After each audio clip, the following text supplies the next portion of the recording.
तुम्ही पाहत आहात MCN न्यूज मराठी। वर्धा जिल्ह्यातील हिंगणघाट तालुक्यातील पिपरी येथे आषाढी एकादशी निमित्ताने भव्य पालखीचे आयोजन करण्यात आले होते। हरिनामाच्या गजरात काढलेल्या या पालखी सोहळ्यामध्ये महिलांनी फुगडी व पावली खेळून आनंद साजरा केला। गावातील सर्वधर्मीय नागरिकांनी या पालखी उत्सवात सहभागी होत गावागावात ठिकठिकाणी दिंडीचे स्वागत केले। यानंतर उपस्थित सर्व भाविकांना फराळाचे वाटप करून आषाढी एकादशी मोठ्या उत्साहात साजरी करण्यात आली। MCN न्यूज मराठी करिता सचिन महाजन, हिंगणघाट।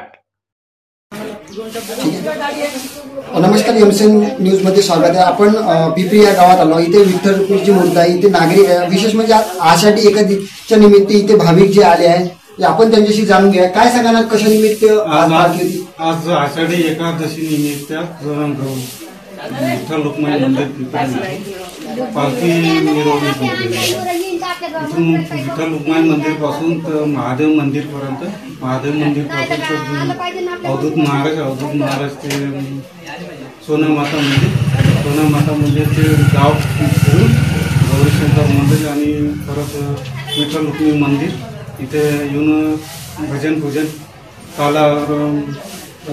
महाप्रसाद कार्यक्रम संपन्न झाला।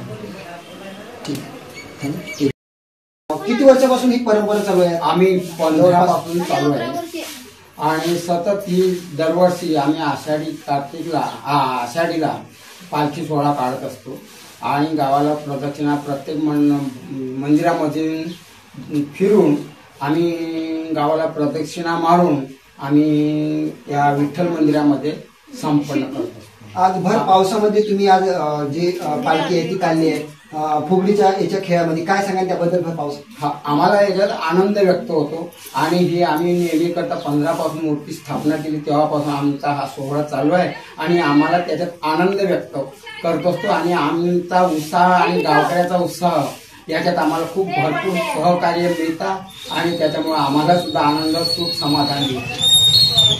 नक्कीच आपण बघू शकता या ठिकाणी विठ्ठलाची सुद्धा मूर्ती आहे। या ठिकाणी कशा पद्धतीने इथे जे आहे आज दर्शनासाठी काही इथे नागरिक सुद्धा आले, महिला सुद्धा येऊन गेले आहे।